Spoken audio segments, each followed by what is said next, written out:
Po, andito po tayo sa isang water station na ang problema po nila ay mataas daw ang TDS ng product. Sukatin po natin, check po natin. Dito po mag-analyze si Waterdoc Tech. O, taas na po, 99. 99 dito sa dispensing. Ipagkumpara natin yung TDS sa dispensing versus sa may pumapasok sa tanke. Tayo po.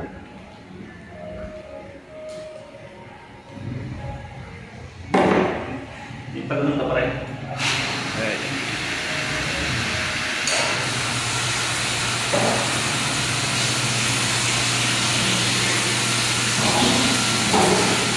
Binuksan natin yung product pa para mag-check natin kung parehas na ng TDS.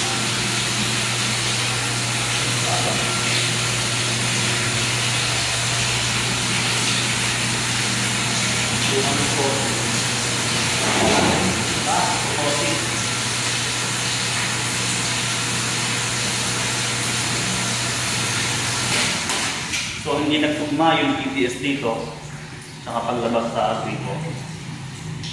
Alamin natin kung bakit. Maaaring nagsasama kasi yung product water sa reject water. Again, buksan natin ng brain.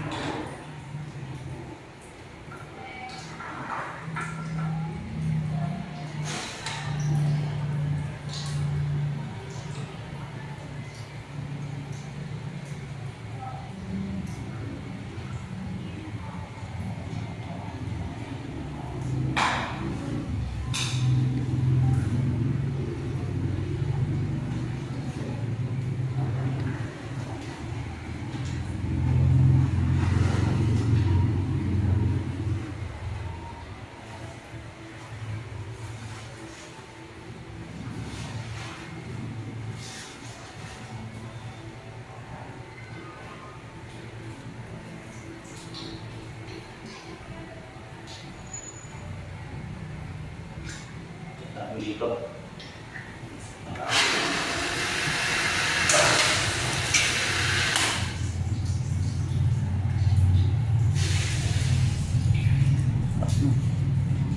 $205.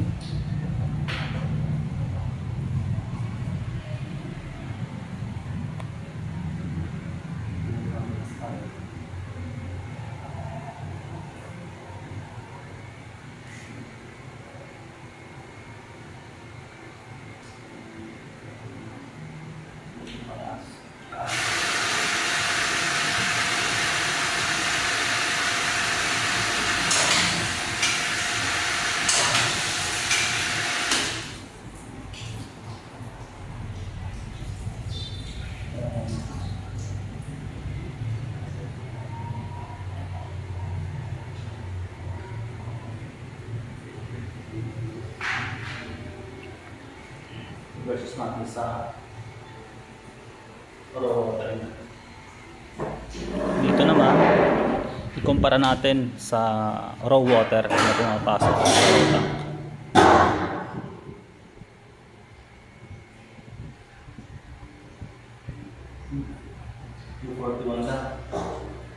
Mas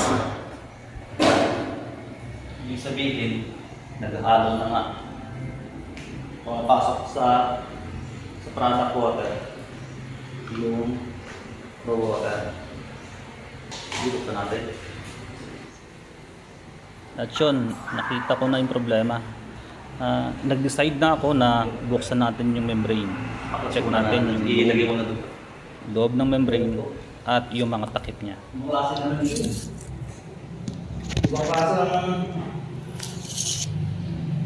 Binabaklas namin ito. Magkakat na ako ng video kasi sobrang haba itong hirap kasi tanggalin.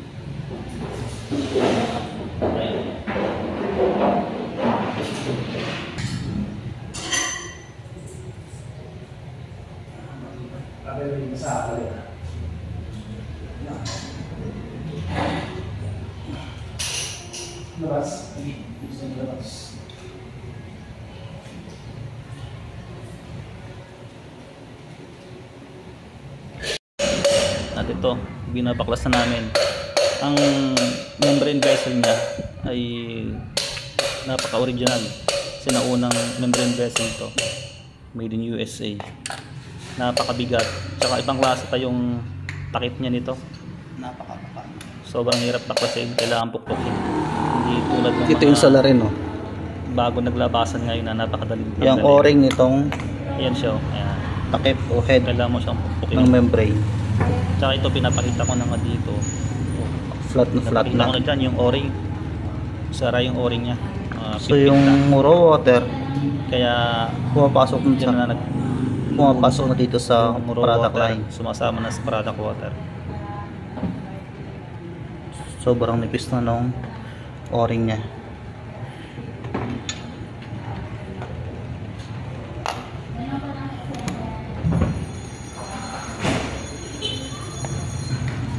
Alam niyo ba tong vessel niya, membrane vessel? Nauna pa to. Napakakapal. Napakakapal. Napakabigat. Siguro timbang to na mga 8 kilos. Sobrang kapal, sobrang bigat niya. Sa ibang klase. Ayan. Ibang klase yan. Ito, nakita natin yung problema. Ang naging problema kanina, kaya yung TDS ng product ay sobrang taas. Halos hindi nagkakalayo yung TDS ng product sa TDS ng raw.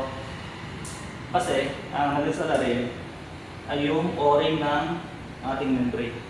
Dito na yung invisible na yung ating membrane niya. Invisible na. Ang naiwan lang siya takip. Kasi, nakasingle membrane na tayo. Single membrane natin. May sira yung o-ring dito. Yan. I-test natin kung ano yung sort ng paggawa natin. Kanina, ang TDS niya is nasa 250 sa product. Ito ngayon, test natin. Ano ang sort ng ating ginawa.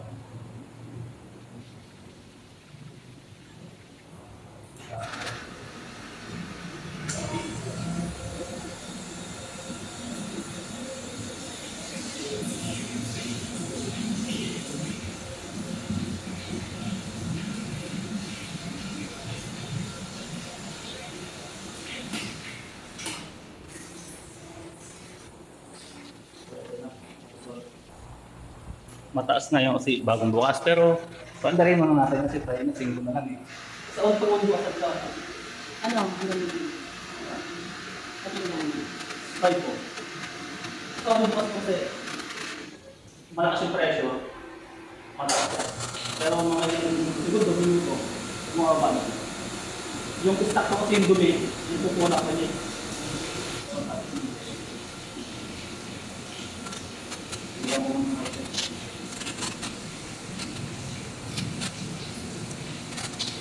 Kaya yung iba, pag sabi yung ating hindi ang nagkakasama, magpapagdalang ng rin. Kaya yung rin yung bukas yung rin.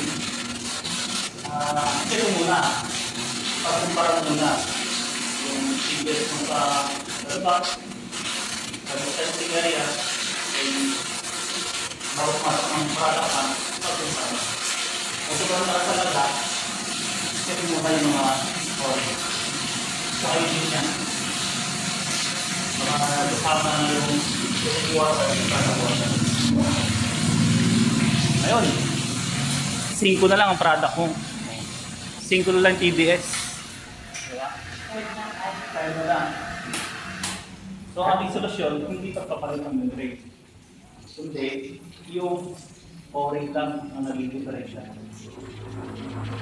Solve ng problema natin. Kata.